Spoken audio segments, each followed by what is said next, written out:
Everyone, मैं आपके लिए न्यू कोर्स लेके आई हूँ जिसमें हम एग्रीकल्चर और एनिमल हस्बेंड्री रिलेटेड क्वेश्चन करने वाले हैं हरियाणा की। ठीक है, चलिए स्टार्ट करते हैं। किस देश में सबसे अधिक पशुओं की आबादी पाई जाती है?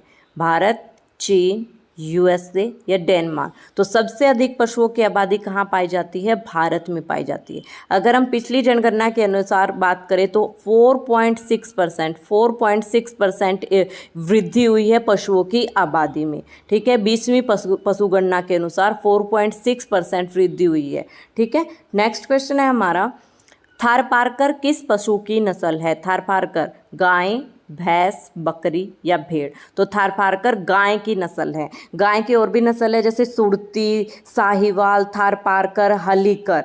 हलीकर भी आपसे पूछा जा सकता है, हलीकर कहाँ पर पाई जाती है? ये मैसूर में पाई जाती है। और किस पशु की नस्ल है? ये भी गाय की नस्ल है। तो ये आपको याद होना चाहिए।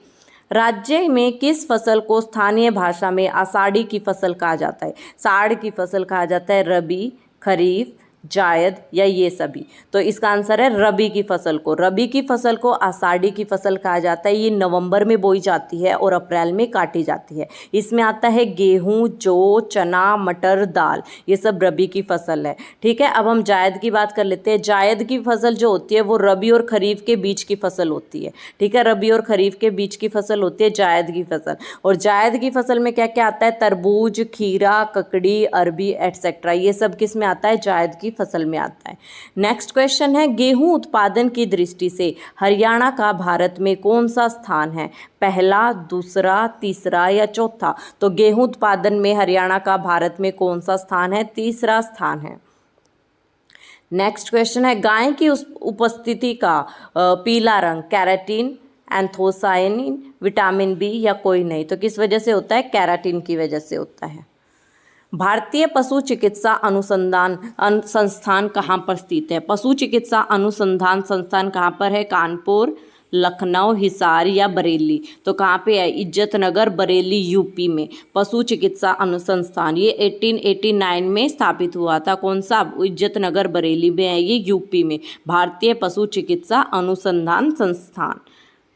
भारत में श्वेत क्रांति की शुरुआत किस वर्ष में हुई? भारत में श्वेत क्रांति की शुरुआत कब हुई? 1950, 1960, 1970 या 1978? तो श्वेत क्रांति की शुरुआत हुई है 1970 में। और किसके द्वारा की गई है? इसके जनक कौन कहा जाता है? क्वेश्चन ये आ सकता है, श्वेत क्रांति के जनक कौन है? वर्गीज कुरियन।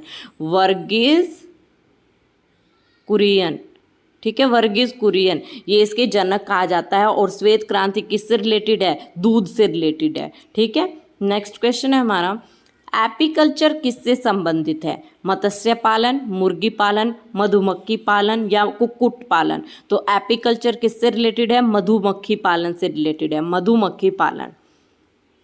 निम्नलिखित में से कौन सी खरीफ की फसल नहीं है? धान, मक्का, जवार या चना? धान, मक्का, जवार या चना, कौन सी खरीफ की फसल नहीं है? देखिए, ये सारी खरीफ की फसल है। जो चना है ये है रबी की फसल।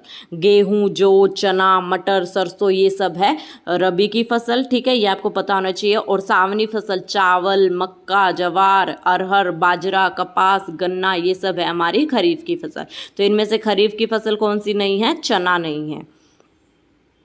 लाल सिंधी है, ये मैंने आपको पिछले क्वेश्चन में बताया था। भैंसों की प्रजाति, घोड़े की प्रजाति, गाय की प्रजाति या मानव की प्रजाति? तो लाल सिंधी कौन सी प्रजाति है? गाय की प्रजाति है। और इसके साथ साथ मैंने आपको बताया था सुरती, सुरती भी गाय की प्रजाति है। सुरती भी गाय की प्रजाति है। थारपारकर, थारपारकर भी गाय की प्रजाति है। ठीक है, ये याद कर लीजिए, ये आ सकता है आपके। और साहिवाल, साहिवाल भी गाय की प्रजाति है। ठीक है, नेक्स्ट